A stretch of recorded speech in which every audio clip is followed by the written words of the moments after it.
Hi there, and welcome. You've found Bedtime Story, where dreams begin.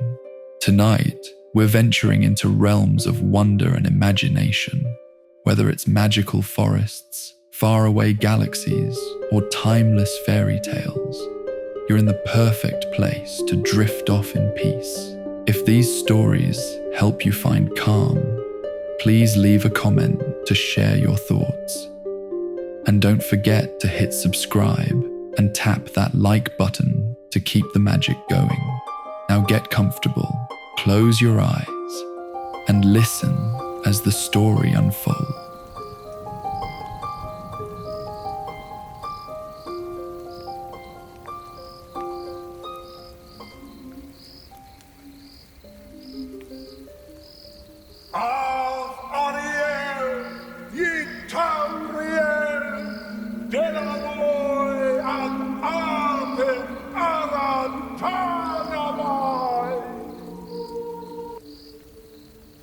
Chapter 4.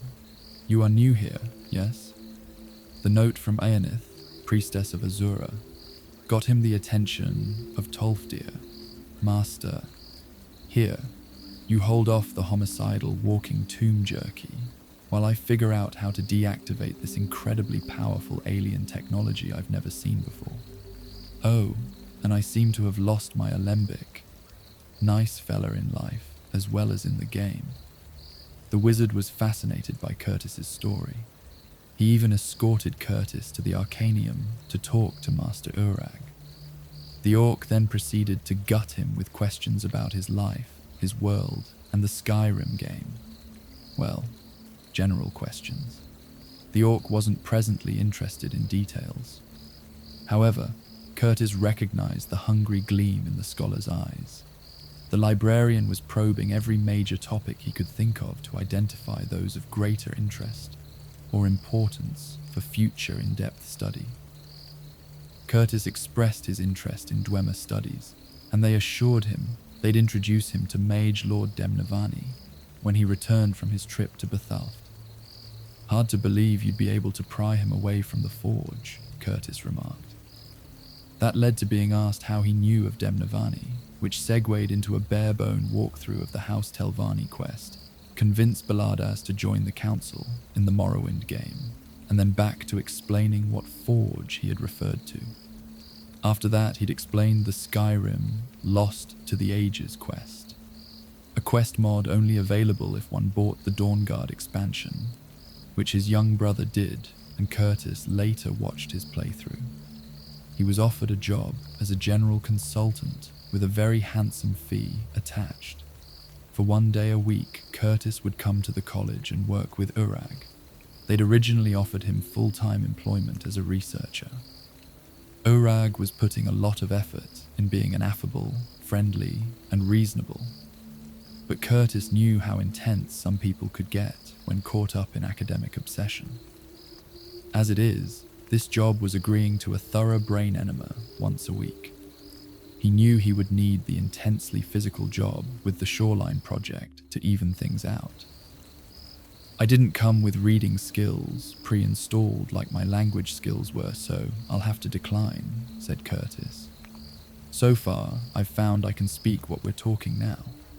I call it Imperial Common, and I can speak whatever dialect of Slitter. That's who Priestess Yinith told me used to own this body. Whatever Slitter spoke. Don't know if Slitter could read, but I know I can't. Indulge me a moment, said Urag. He wrote on some parchment and handed it to Curtis. Yeah. Nope. Still can't read, said Curtis. One looks like Tolkien Elvish, something in Sanskrit, something Cyrillic, something Arabic, something Rosetta Stone cuneiform, which must be dragon. Altmer, Dunmer, Imperial Common, Redguard, and Dover, said Tolfdir. The phrase was, "You are now in Tamriel, welcome." Can you say that in the corresponding languages? Curtis asked. Tolfdir did so. Vaguely Welsh, some fancy-dancy Dunmer. What we're talking now, Arabic or Middle Eastern. And the last, not as guttural and abrupt as Klingon, but I know that's dragon. Dovahkiin, Naal okazin los vahrin. Wa dein vocal mafairak astval, he sang. Very nice. Can you speak dragon? Asked Urag. Nah, but that's the theme song for the game, and I got a good memory if there's music attached. Don't have to understand the words because words just become a specific set of sounds in the music. Nevertheless, you seem to show a good awareness in identifying languages, even if they're ones I've never heard of, said Urag. We can set up instructors. I'm already working on that, said Curtis. The literacy classes for adults run in the evenings at the new schoolhouse. But once I get my skills high enough, I'd like the opportunity to study some of the books here. Still, I want to begin recording some of your knowledge before you get too confused, said Urag, somewhat ominously. Can you still read and write your English? Curtis's mouth dropped open as he thought about it. You know, it never occurred to me to... He looked around, and Urag obligingly shoved paper and an inked quill at him. Right, muscle memory. He didn't have the right ones. Normally he could scrawl off his signature without a conscious thought, but now his fingers wouldn't work properly, couldn't hold the pen properly. And as he concentrated on moving fingers, he found he was suddenly confused about the letter forms that corresponded with his own name. He wasn't even sure he could print his name. Now his hand was shaking, and the quill tip was crushed against the paper. His mind was tilting off-center and warping as it stooped to implement what should have been automatic, mundane response. Steady there, Urag rumbled, his hands clamping down over Curtis's to still them while Tolfdir was now behind Curtis, hands on his shoulders and muttering a spell. Curtis felt himself calming. Sorry about that, he said sheepishly. Don't know what came over me. I'm surprised you didn't have hysterics before now, said Urag. The research done by Fallion proposes that the body, spirit, and soul are three distinct elements, and the mind as a conglomerate of the three, the conglomerate becoming almost a fourth distinct element. Holy Trinity versus Holy Quaternity. 2 points establishes a plane, the third a depth, the fourth stabilizes by setting time. Curtis babbled, eyes glazing. Urag glanced at Tolfdir, who recast the calm spell. Sorry, I've always found theology and psychology funny business, said Curtis. The more we try to define it, the less words mean. Same with physics. I call string theory the rope we hang ourselves by. He reached up and clawed a bit at his scalp and ears. He vaguely noted that this was Slitter's gesture. His own habit was to cross his arms and bite his thumb when wrestling with confused thoughts and emotions. Okay, so some god ported me, the Opsies, into Skyrim, and into the body of some low-rent thug who, if Priestess Yenith is correct, came from Raven Rock.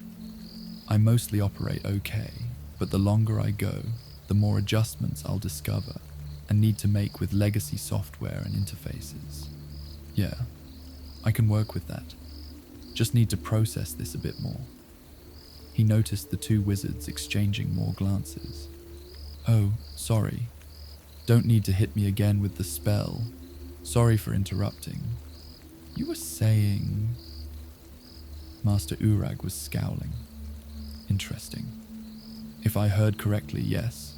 You will be dealing with legacy traits inherent in your new body.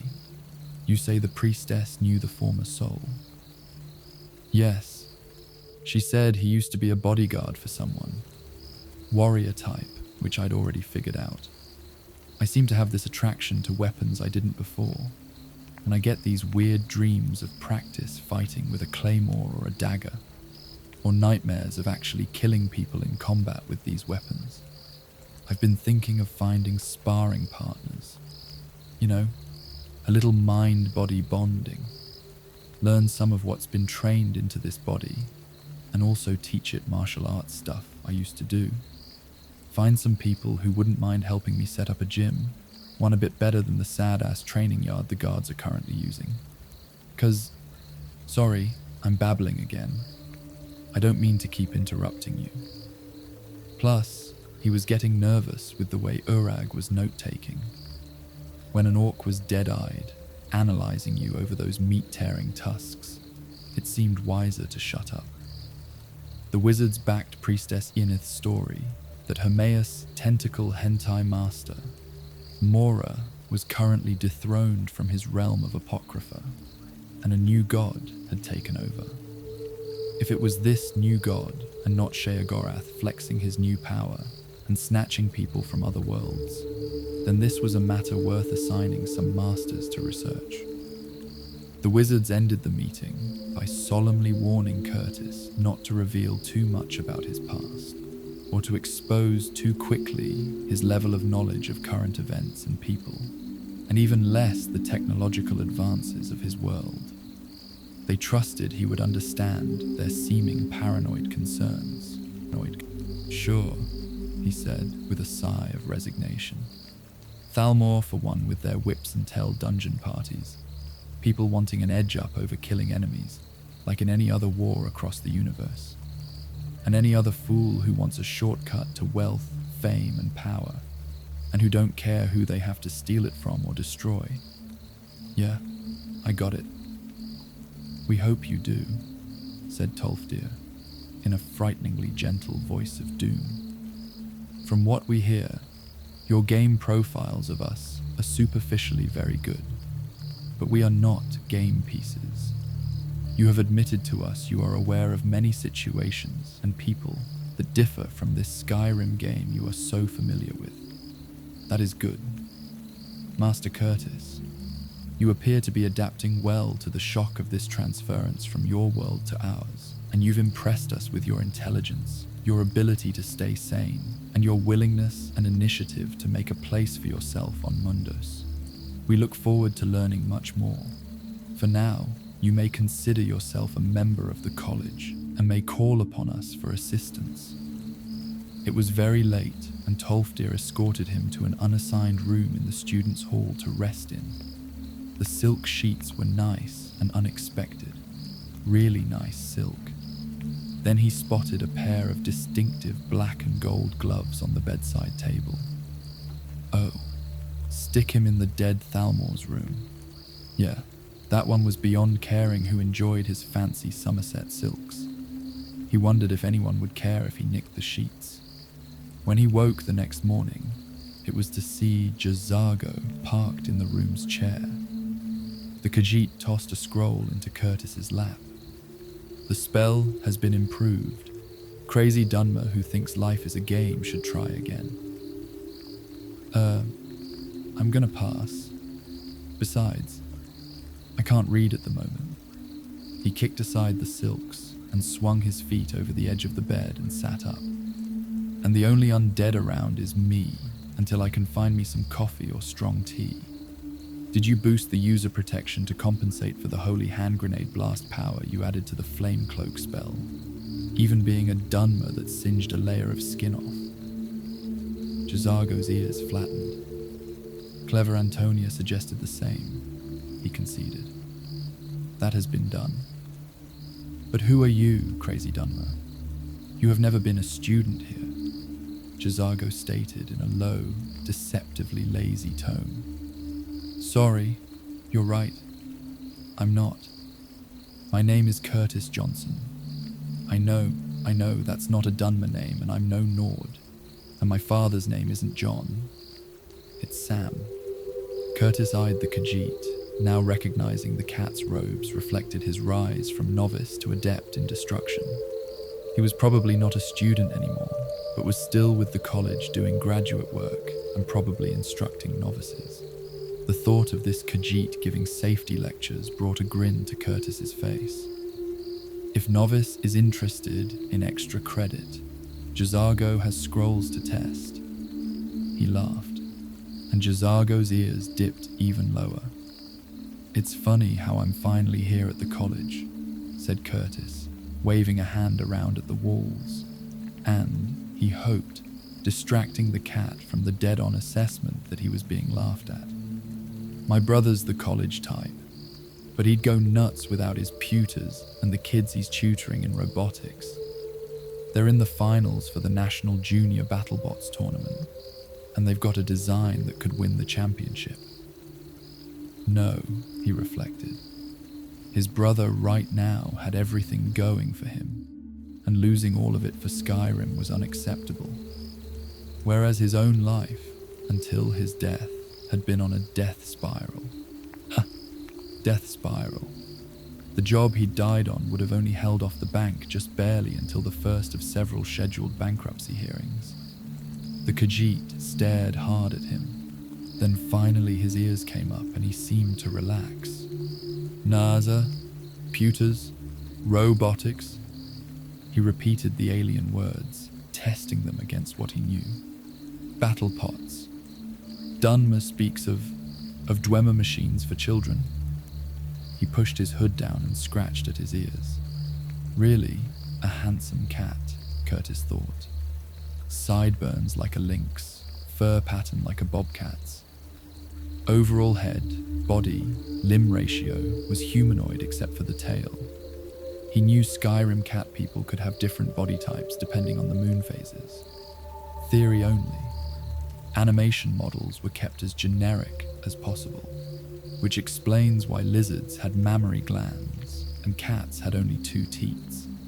However, the 2 lizard ladies in the Argonian team were flat and hard to distinguish from the males, except for wider egg hips, the only concession to some ancient connection to the Aldmeri common ancestor back in the hazy days of when the gods were concept creating the world. Curtis didn't waste too much brain energy trying to figure out evolution lines. He still found it funny the Argonians bothered at all with sex-distinct clothing. Or maybe that was a concession made for living outside of Black Marsh. Whatever. He also supposed the cats could get away with only 2 teats because they were also supposed to be mutations off the baseline elven stock. He'd read somewhere that some variations of Khajiit were so indistinguishable from Bosma that the cat-born actually tattooed fur patterns into their flesh so as not to be mistaken as Bosma. Jazago shifted position, leaning forward and drawing Curtis's attention back to the now. Dunmer requested assistance with trans-dimensional travel and soul displacement. It went to Master Urag's desk as requested, and then was forwarded to Master Tolfdir, as important enough to bring to the Archimages and Master Tolfdir's attention. And then Jazago overhears a strange speech to a dead dragon. Dunmer, who speaks of things one should not know, nor speak so freely of in the presence of Nords.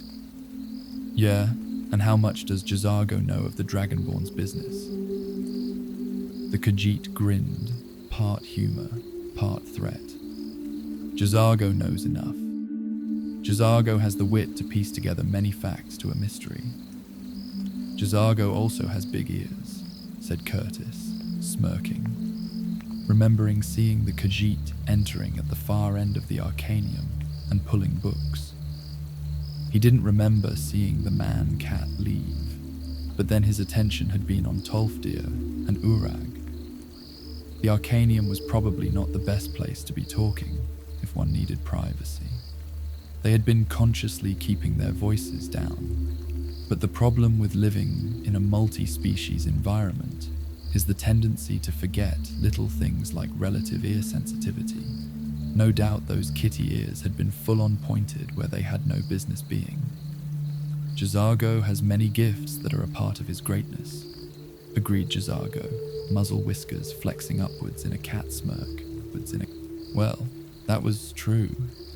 Curtis knew from his brother's wizard-build playthrough that Jazago was a tank of a battle mage and one of the very few NPCs in the vanilla game that had no leveling cap, meaning he leveled up along with the Dragonborn. Curtis usually played the non-magical armored tank, didn't bother with the college, and engaged the Riften-located mage, Marcurio, another non-cap NPC when he needed magic firepower. He wondered how long and on which quests had Jazago accompanied the Dragonborn, but it wasn't something he could just come out and ask. He also wasn't sure if the Khajiit was in on the Dragonborn's civilian identity. He didn't recall explicitly discussing that with Tolfdir and Urag. No, he was certain he never discussed that with them. He wasn't supposed to know, after all, and he was cool with that. Come to think about it, that was why they'd clammed up when he'd casually asked about the Dragonborn's choice of prize in the Lost to the Ages quest, because it hadn't officially been the Dragonborn who'd discovered Bethalft. Her alter ego, Spellsword Helset, had done the quest. He wondered how many quests were completed by the Spellsword persona.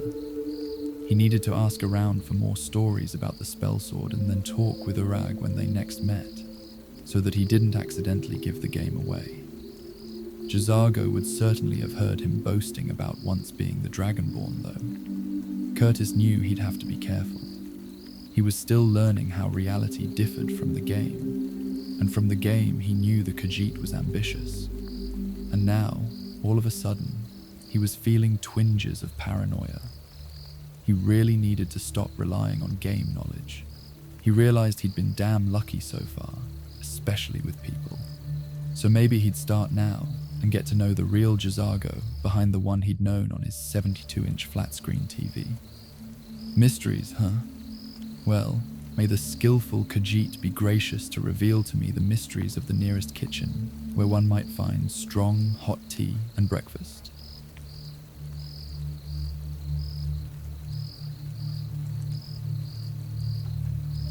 Chapter 5.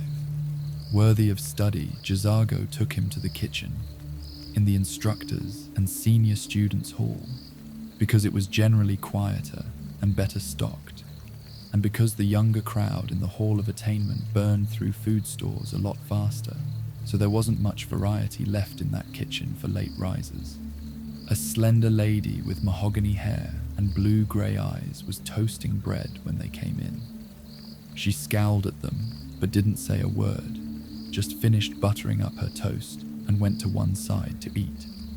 Curtis quickly assembled a sub from the bread and cold cuts laid out on a side table, and sliced some apples and cabbage for greens at the small prep table. No sauce, and he didn't see any eggs or oil to make even a simple mayo. Oh, well. Mind if I sit? He asked her, and giving her what he hoped was a winning smile. He vaguely heard Jazago making odd coughing noises. The lady looked him up and down with a sour, disdainful expression. "And who are you? You surely cannot be a new student," she said in a thoroughly bitchy tone. "The name's Curtis Johnson, and I've just been hired as a consultant," he answered cheerfully, as he shifted his plate to his left hand and held out his right. At the way she drew back, he figured Slitter's face grinning down at her wasn't one she wanted to see first thing in the morning. Neither did he, truth told, but then he was on the other side of it. "And what is your field of study?" she demanded. "Oh, commercial construction. I just got hired here to do some consulting about Dwemer Tech," he said. "And may I know who you are?" "Colette Marance, restorations instructor. Have a seat, I'm just leaving." With that, she got up and left the room. The cat sniffed, then stared intensely at him for a moment before declaring, "So, not only is Crazy Dunmer delusional, he is also bizarre in his choice of women. Nose out of my business, buddy. Then don't make a stink of it." He was back to hauling rocks onto a barge later that day. Filler rocks. The large boulders were being handled by a team of mages, being led by Adept Onmund, and they used telekinesis in place of cranes to hoist the tonnage of foundation boulders onto the barges and then into place underwater. Onmund was one of 2 alteration mages who knew the underwater breathing spell, and so could accompany the Argonians underwater to oversee the placement of the boulders. He had to wear a rope harness for 2 Argonians to pull him by, because the currents were too strong for non-Argonians to swim. The mages were only available 3 days a week because of their other studies and projects, and the number available varied for the same reasons. And they weren't being paid for their work. The college had presented to their students as extracurricular, practical, skill-building exercises. The storms on the Sea of Ghosts had gotten increasingly ferocious the past 200 years since the eruption of Red Mountain, according to local word of mouth. Curtis sympathized with Drains the Swamp's frustration of not enough data that would affect the project. Too much history of seasonal currents, tidal patterns, all lost. Such mundane records had never been part of the college's collection. The folk surviving the city's collapse, aside from the college folk, the majority, which had been Dunmer at the time, had been mostly the hunters and miners living the forest and mountains. The Jarl of the time and some nobles had been at visiting Windhelm. Sea folk who had been gone on their trade ships just never came back once they'd realized there was nothing left. Bringing in Argonians to oversee this project had been a risk, but the Nords had shockingly few people prepared to take on this project.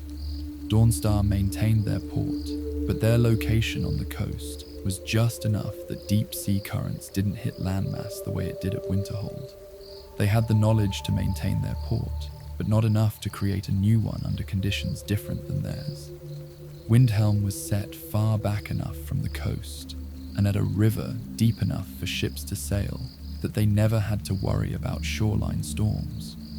On the surface, the Argonians seemed like a good solution. The Argonians had been adapted by their hist trees to their environment. If he thought about it, he supposed deep water construction in, say, the swamps and underwater caves of Florida would be insanely different than the shores of the North Sea. Nevertheless, the ability to breathe underwater and strong tails to propel them through riptides was an advantage. Drains the Swamp's company, upon accepting the challenge, had created a 3D contour map of the coastline in their conference tent, making clever use of special mage light wands and some math. They had land formations and depth, tides, underwater currents and speed. Of the season, that is, they knew winter was approaching, and they had been warned that the currents shifted and got stronger. The Argonians also had a side project of salvaging any treasure they could find in the ruins of Winterhold proper that had fallen into the sea. The long-ago earthquake had created a new continental ledge. Bad luck was that the ruins were on the wrong side of that drop-off. Down there, the cold, the darkness, and the drop in oxygen levels made it difficult for them to explore the ruins, much less shift the rubble to find valuables. But they needed the treasure to make up part of the construction and payroll funds. Nords may sneer that this was grave robbing, but the other argument was that this was just reclaiming their inheritance to build a future for themselves and their children. Of course, the Argonians kept some for their trouble, but the rest would hopefully mean taxes would not need to be raised, nor Winterhold incur insane debt to burden their children's children with. Curtis dared to offer his help. It took some fast talking to convince them he knew something of underwater conditions and construction. The Argonians didn't outright laugh in his face, but were clearly skeptical of his usefulness. So, onto a beach test. He'd been working the past month with a leatherworker and bone mold crafter to create goggles and fins. The goggles were easy enough, just a modification of the goggles Dunmer Ashlanders used to protect their eyes in the dust storms. The fins were a bit trickier. No rubber. The bone crafter created some nice, thin, snappy support struts.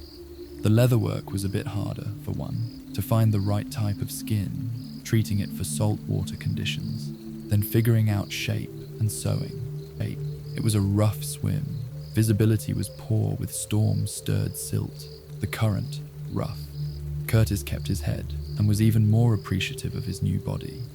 Stronger than he'd ever been, and as Curtis had come to know, took very well to learning new physical skills.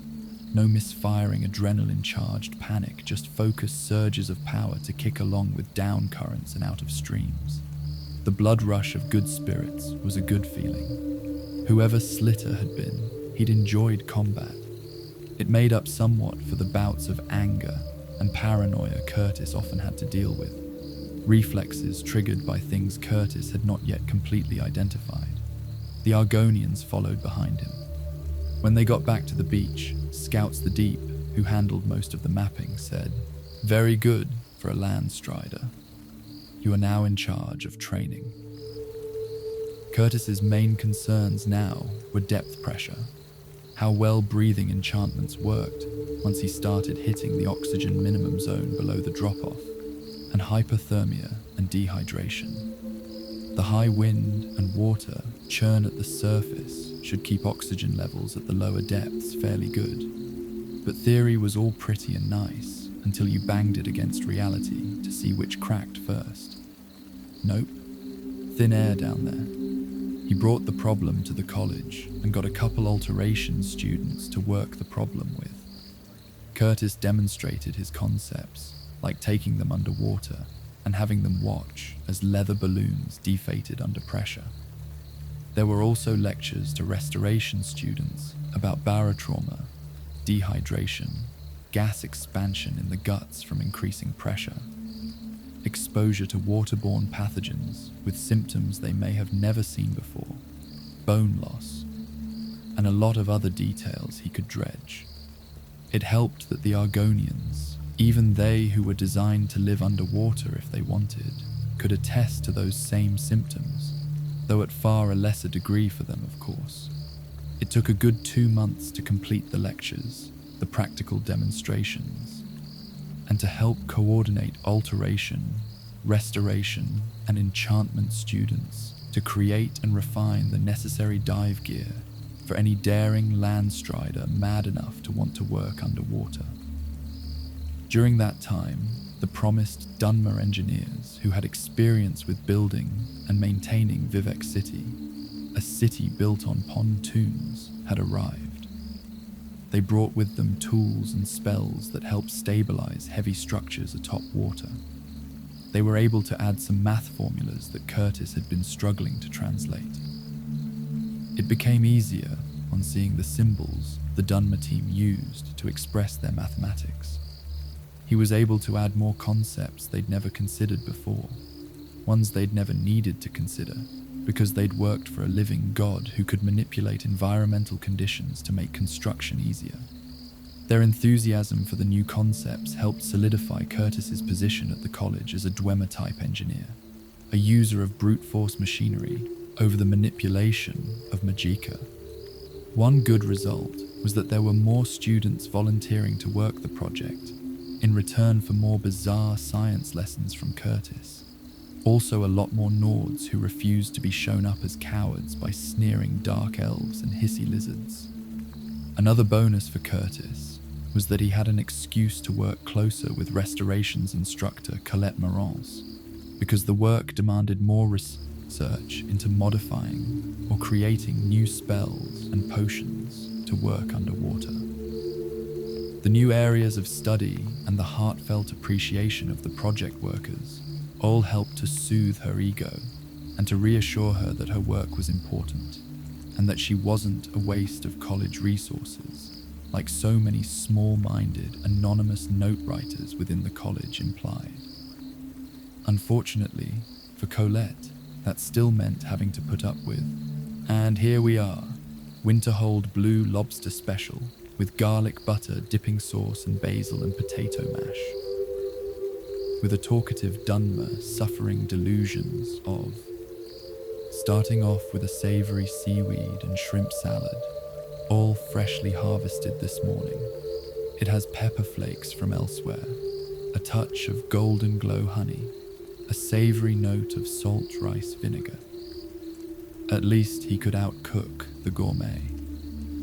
Most mages were willing to drop whatever they were doing to work on something for him in exchange for the tasty bribes he came up with.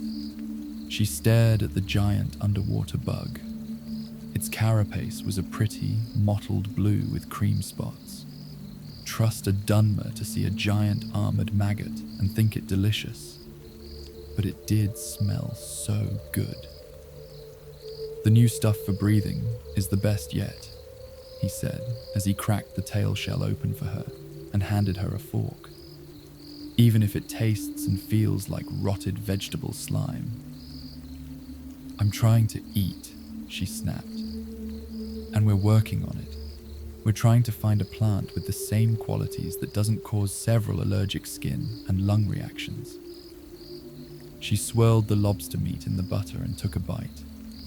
Curtis grinned in satisfaction as her eyes closed and she began making those small noises of pleasure.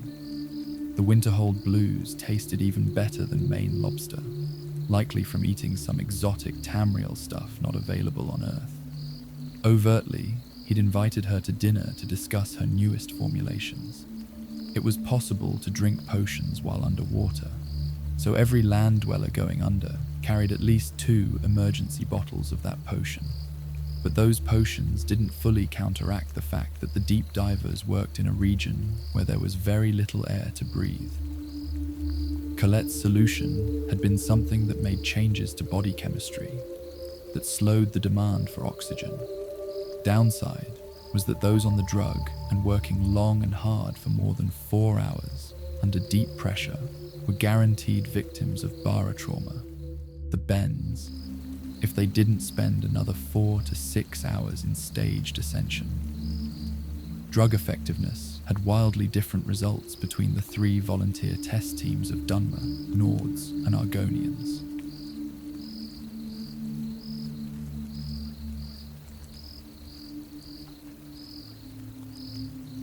Chapter 6. Ring of Fire. Sky Temple Ruins. A remnant of the dragon cult that ruled most of Skyrim in the First Era. Who was buried there is unknown. Any markers or etchings or memories were long wiped clean by time. When the collapse happened, it and the Wizards' College were the only stone structures that remained of the great city of Winterhold, the curses of magic and dragons, if one were to listen to the embittered Jarl of Winterhold. Just bad placement was Curtis's conclusion. The 3D maps the Argonians had created by diving around the bay and using magic wands, an X-ray fluorescent analyzer, a Star Trek tricorder, to show Winterhold had been compacted sand from the shoreline up to the mountains. A former sandy seabed, raised by tectonics, and all areas subject to soil liquefaction under the right conditions. The volcanic explosion in Vardenfell, presumably another plate, was enough of a shove to subduct the edge of the plate Winterhold sat on. He was just guessing that's what happened. Watching all the National Geographic specials that came out after the earthquakes in California and the Mount St. Helens explosion in Washington, the Ring of Fire excitement was hardly enough to make him an expert. But he thought Red Mountain a hell of a smoking gun. He also thought that the throat of the world might be a sleeping volcano. What with the Ethereum Forge at Bethalft, the numerous hot springs that dotted the rift, and the Velothi mountain range that he assumed was created by colliding tectonic plates, like what raised the Rocky Mountains back home. Anyway, Sky Temple. A sizable, solid landmass that remained after the surrounding soil liquefied and sloughed off into the sea. Afterward, in the icy waters and grinding currents, there sprang beds of mussels with a unique mutation of bioluminescence. The meat was riddled with parasites. Yet it was a sight in the evening when the mussels opened and delicate glowing fronds emerged to sift the water for food. Of the entire coastline, they were only around Sky Temple, and from there formed an unnatural straight path to the drop-off. A boulder had broken off the Sky Temple Isle and rolled into the beds. The tides had pushed the rock about, crushing the mussels and eventually scraping the tiny bodies aside to uncover 3 massive gold pipes. A trio of young dive team leaders had discovered this during their unsanctioned sea walk to explore the pretty, glowing mussel beds. The pipes had long, multiple cracks from which leaked chemicals. Scouts the Deep and Fishbreath, two of the three primary project managers, followed it further to the drop-off and over, and found the ends of three great capped pipes.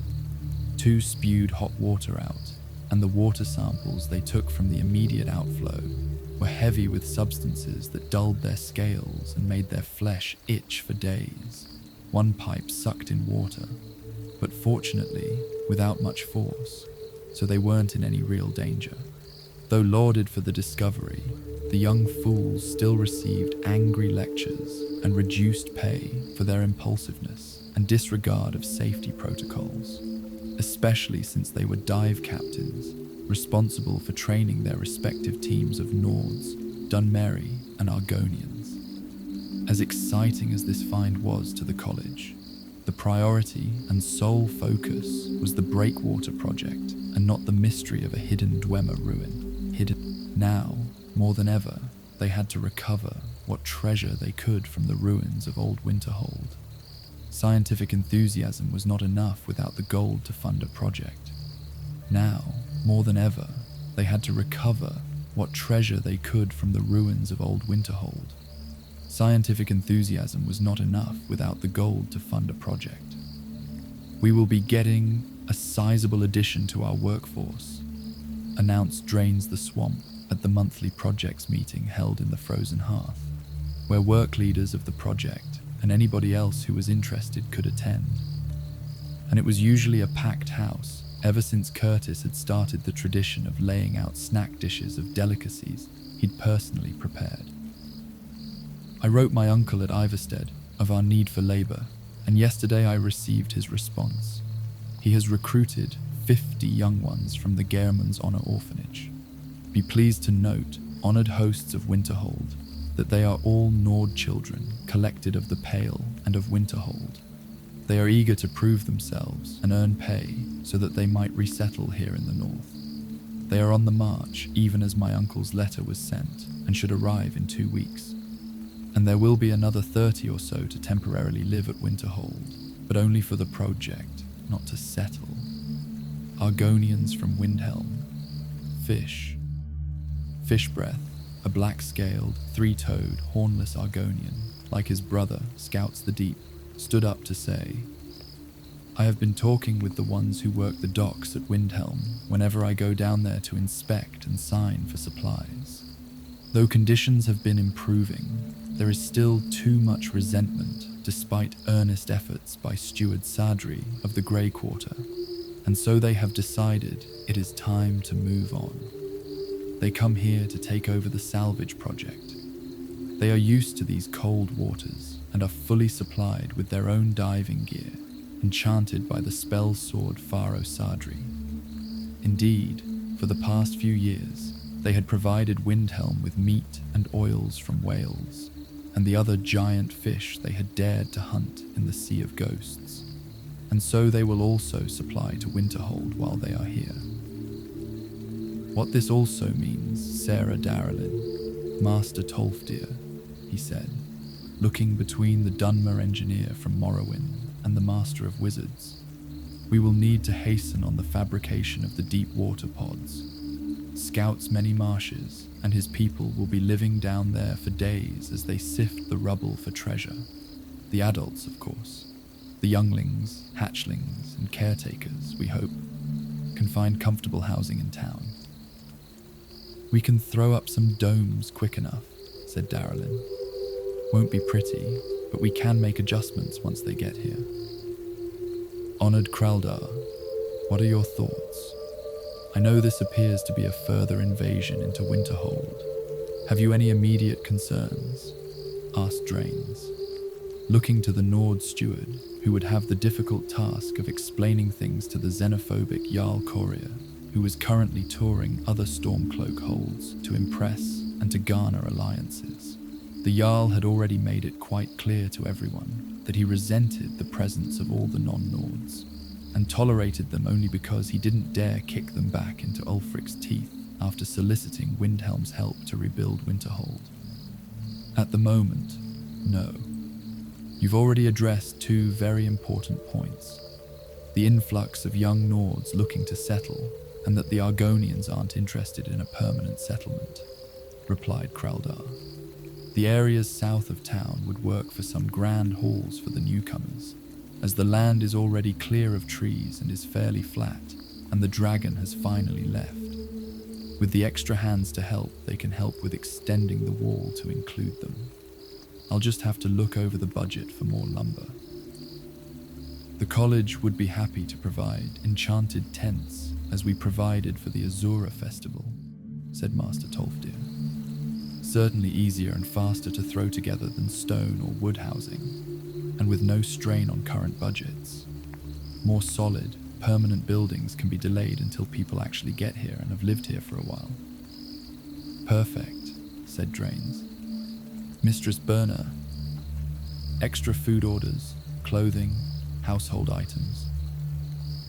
The Winterhold leader of the recently re-established Merchants Guild shrugged and grinned.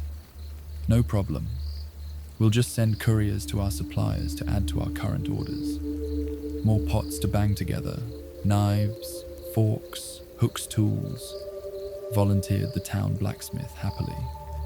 Hope some of them want to learn leatherwork, sewing up that many flippers, tool belts, protective gear, said his leathercraft partner, already sighing with weariness as he envisioned future demand and By the time the kids arrived at Winterhold, there would be plenty of jobs ready for them. After the meeting formally ended, Curtis drifted over to Drains. An uncle working with the Iverstead orphans. Real nice of him to come through, said Curtis. Mind if I ask what he's doing in the Rift, working one of the mining camps? A merchant, actually, said Drains. Uncle Bran Shay used to work in Riften, but moved to Iverstead when the Honor Hall orphanage moved there. Uncle Bran Shay, Curtis repeated, stunned. Yes, he's coming with the orphans. I think you will like to meet him. He was orphaned during the Accession Wars.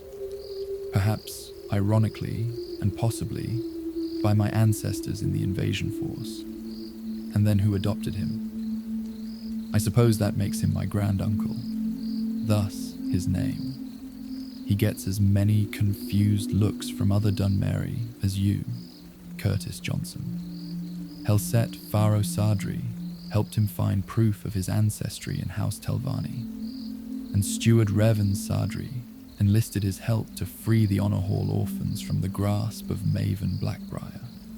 When that was done, he moved with the orphanage to Iverstead, where he now runs a general goods store and helps orphans, too old to remain, find training and jobs. So he accompanies them here to see that they all find places and their footing in the world. It is entirely thanks to my uncle that I have this job. When the Windhelm steward concocted the mad idea to hire Argonians, Bran Shay was the first he asked for recommendations and contacts because his ties to Blackmarsh were stronger than the tribeless Argonians in Windhelm. Our uncle has always made sure to maintain constant contact and strong relations with each generation. Yeah, be a real hoot to meet him, said Curtis, outwardly grinning but inwardly cringing. One of his early playthroughs had been as the thief Mudskipper, and anyone doing the Thieves Guild questline has to frame the luckless Bran Shay for theft as the initiation test. Hoot? Repeated Drains. A happy noise in this case, Curtis explained absent-mindedly. Mage Lord Balladus Demnavani had been let in on the secret that Curtis was from another dimension, and one that shadowed the Dwemer's fascination with machines. He wouldn't talk to Curtis otherwise. Uber geek, Curtis classed him, and socially inept unless you could jive on his level, and arrogant about it because he was that type of geek, and because he was Telvanni. Curtis asked if Demnavani and Calselmo of Markarth, the other Uber Dwemer geek, had a chance to work together. Urag solemnly informed him they did not get along. Their debates usually ended in shouting matches and lightning bolts. Calselmo had returned to Markarth. They continued to work together through correspondence. They just couldn't stand each other in person. Curtis's reading skills hadn't progressed enough to read technical material, so he had students read the stuff to him. From what he could gather, Demnavani was a programmer and Calcelmo was a coder. On the surface, it sounds like the same profession, but there were significant differences. If the Altmare could be persuaded to return to Winterhold by the time they started exploring Sky Temple, that would be ideal. You want Calcelmo back here? You ready to be roasted by fireballs 6 ways from Sundas? Asked Urag, smiling somewhat gruesomely behind his tusks. But it's your funeral. I'll write him. For an untouched Dwemer site, yeah, he'll come. You explain to Baladas why he's back.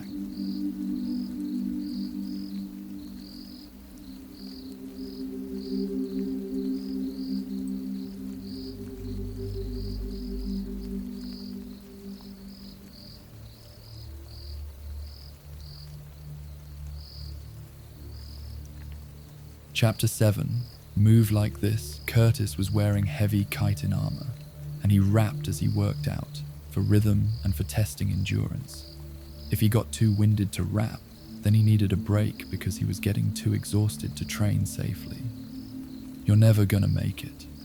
You're not good enough. There's a million other people with the same stuff. You really think you're different? Man, you must be kidding.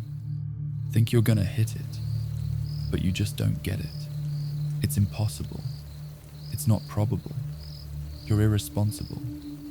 Too many obstacles. You gotta stop it, yo.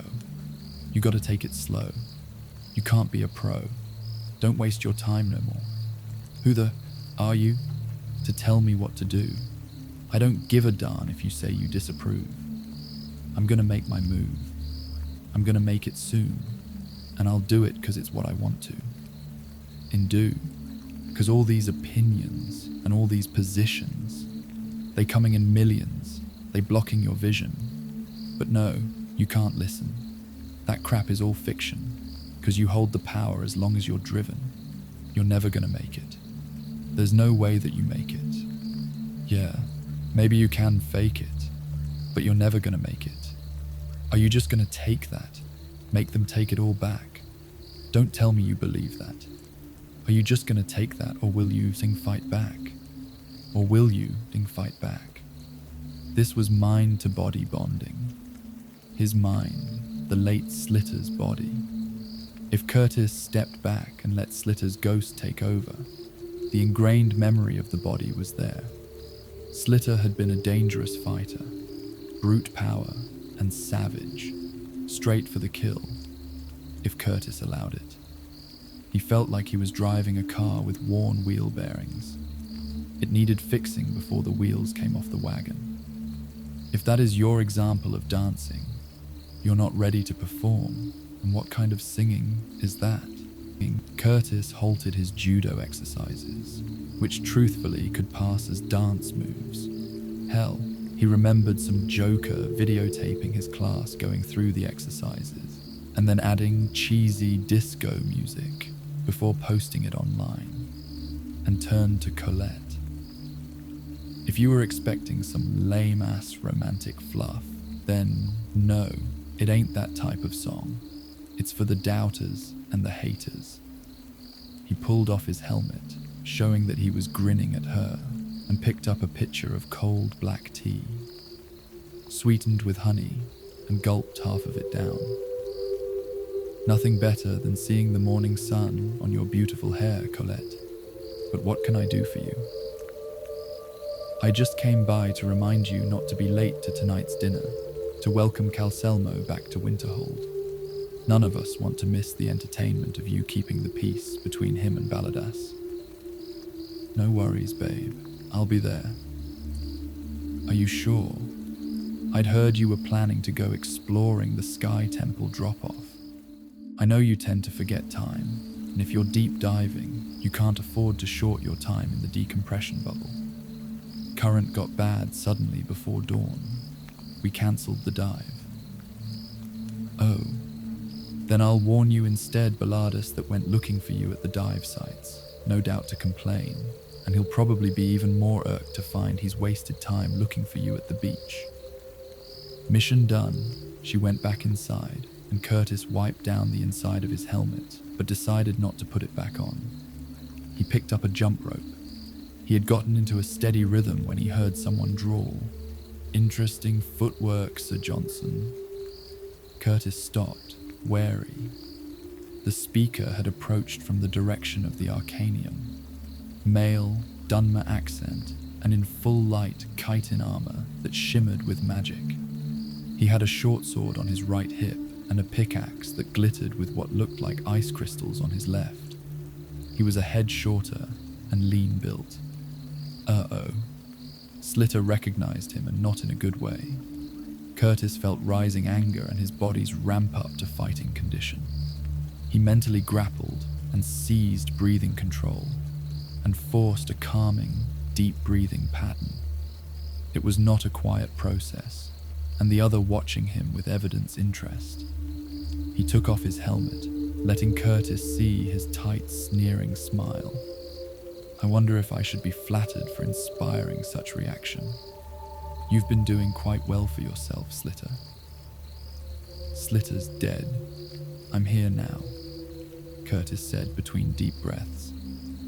So I've heard, so I've seen. We've been here long enough to choke on all the praise of your brilliance and your innovations, Sir Curtis Johnson. We are impressed. That's nice. Mind telling me your name? Ralis Sidaris. I take it you and Slitter had run-ins in the past. Not really, not me personally, but certainly with my employer Helset Faro. And she's in town. Despite Splitter's anger-fear reaction, Curtis felt a squiggle of excitement. The Dragonborn was finally here, and he'd get to meet her. Faced with that prospect, Slitter went into hiding, and Curtis was able to shrug off the last of his body's tension. But he was let down when Ralis replied, "No, she's still attending to business in the Reach, and I wasn't needed. I'm here with my fiancée and her aunt. Her husband, Steward Revan, asked me to look you over. He's also familiar with your past, and is wondering what Mogrul's Legbreaker is doing playing at being Dwemer engineer in this critical breakwater project. I'm not Slitter, and I don't know any Mogrul. Ask around." Already done. I've heard of head injuries that have caused unusual brilliance in certain skills, but always with great loss in personality and previous skills. What people tell me of you could not possibly come from the mare I knew in Raven Rock, except for the temper. I talked to Breville and Kemir, the brothers you nearly killed 5 days ago. A very Slitter-like reaction to their attack. Crap. 2 brothers had just arrived in Winterhold with other Dunmer from Windhelm looking for work. The 2 had also recently come from Solstheim. Curtis didn't have the full story from them. All he knew was that they hated Slitter, blamed him for someone's death, and wanted revenge. They'd followed him when he'd left the beach and confronted him on a trail halfway to town. Plenty of loud insults as they worked themselves into a frenzy.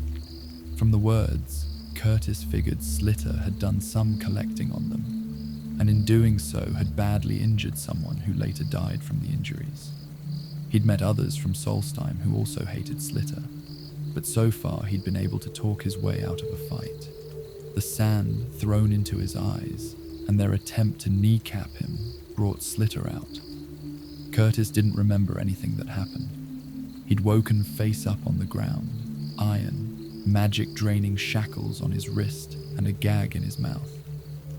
Fortunately for the brothers, people had seen and got the guards involved. When it was known Curtis was involved, Sergeant Stieg had come running with one of the special stun sticks the college had provided. He'd magically tasered all of them. Would Slitter have paid the healer fees? Would Slitter have argued with the Jarl's justice to have the charges reduced to public brawling instead of attempted murder? Curtis argued. I'm not him. Yet you wear his flesh and stand on his bones. So what are those exercises you do? He asked, abruptly switching the topic. Oh, the jump rope, footwork practice, endurance building, coordination. Try it.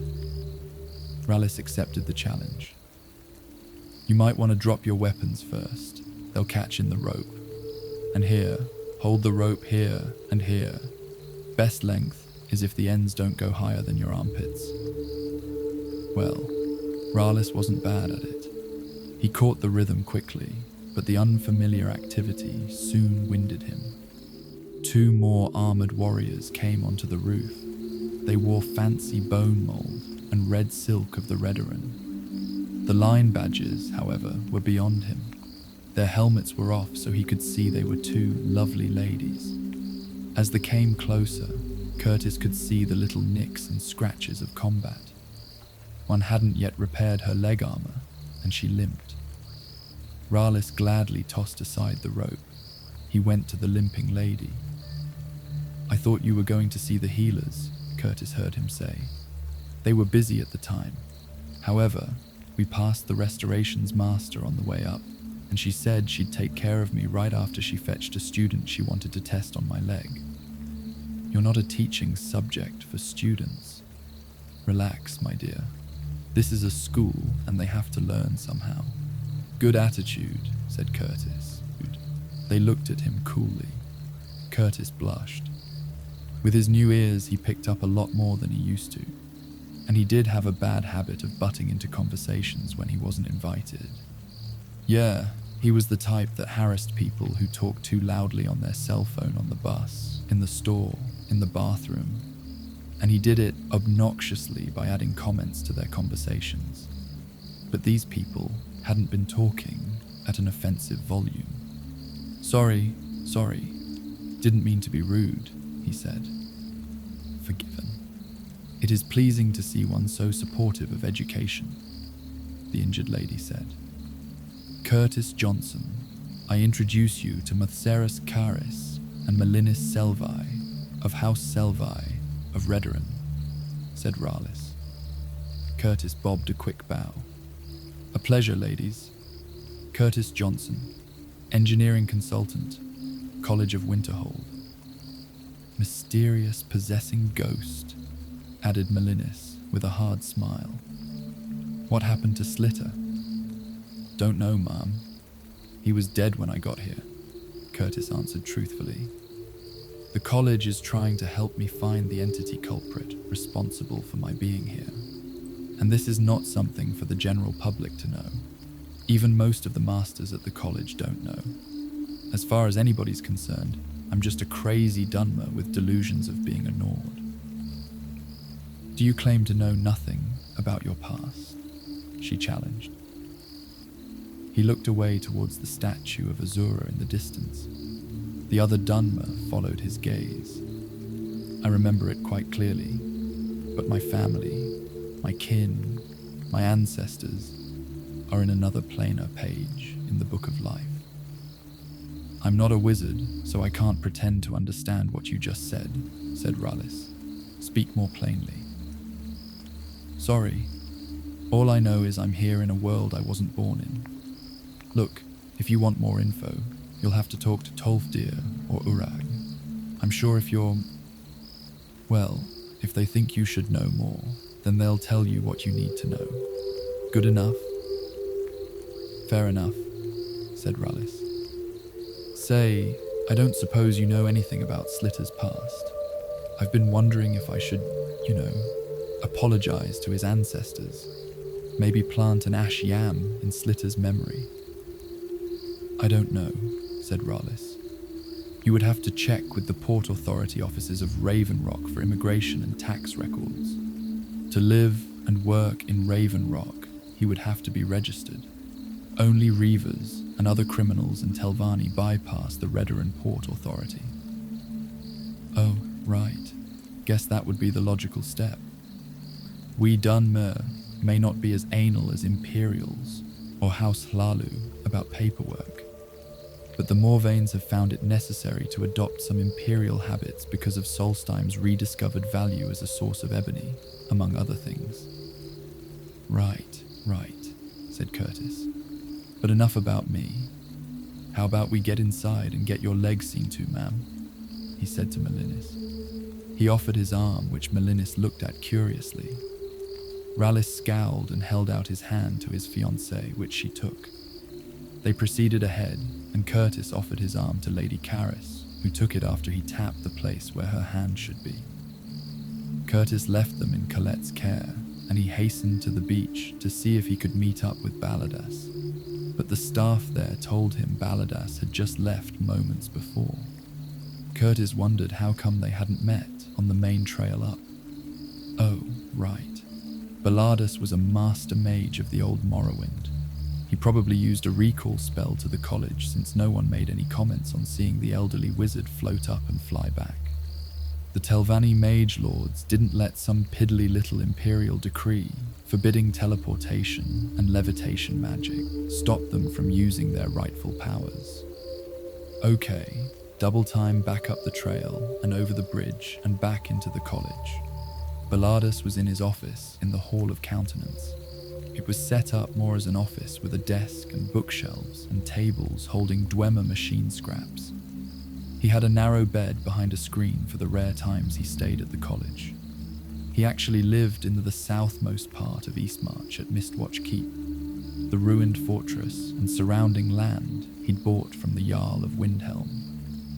It was now the center of a small town called Mistwatch, and primarily made up of Telvanni and Hlalu immigrants, with a few original Nord locals. He accepted graduate students under a modified apprentice program hosted at Mistwatch. Tell me why you think we need Calcelmo to investigate Sky Temple, Balladas demanded without preamble. Because I believe in cross-disciplinary research. Curtis invited himself to a chair. Although, technically, you are both in Dwemer research, but your respective approaches and techniques are different enough to be separate disciplines. Sergio, you've researched the Dwemer from their early works in Resdain. He studied their cities after they migrated to Skyrim after the formation of the First Council. Since then, there were bound to be changes in philosophies and technology. And then researchers can have different approaches and insights. The disciplines of Dunmer and Altmer magics would ensure that even though you both study the same subject, there is also that your research was done in isolation and never shared with others. He studied other works and contributed to the general knowledge. Your approaches are different. You study the machines. He looks at the people that built the machines. He may not be your level of expertise with the machines, but his documentations reach a broad audience and dare others to share their knowledge. Tell me something I don't know, sir, Balladas said snappishly. All right. Curtis chewed on his thumb as he thought about it. How about this? You tell me what you want for you to work with him. But, I warn you, I really don't know enough about the world to do any fetch quests like find obscure books for you. Balladas's eyes narrowed.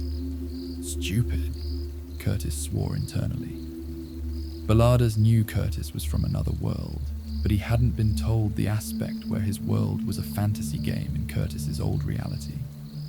Very well. I shall hold you to your promise of favors to be collected at a later date. Agreed?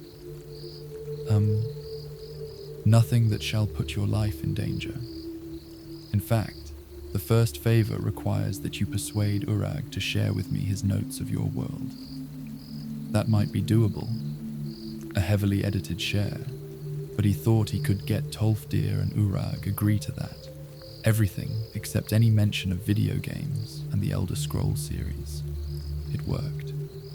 The welcome dinner for Calcelmo was a dull event in that there were no explosions, but it was lively for those interested in theories about the Dwemer. Especially when Curtis speculated how the Eye of Magnus, a mysterious object, possibly a work of the divines, and a device of unlimited energy, might be connected to the newly discovered Dwemer site.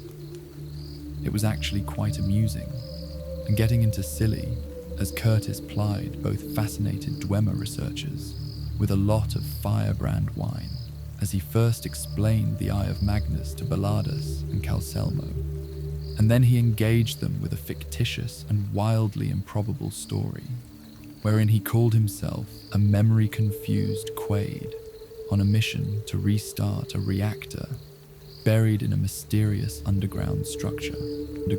Curtis was again dancing and rapping as a mix of people filtered into the Winterhold Guard's new training area that the town was now able to afford for them. A few guards, some Dunmer, some Nords, a couple of college apprentices, Ralis and Melinis, and Curious Bard crowded in. Starting recently, Curtis taught street judo fighting.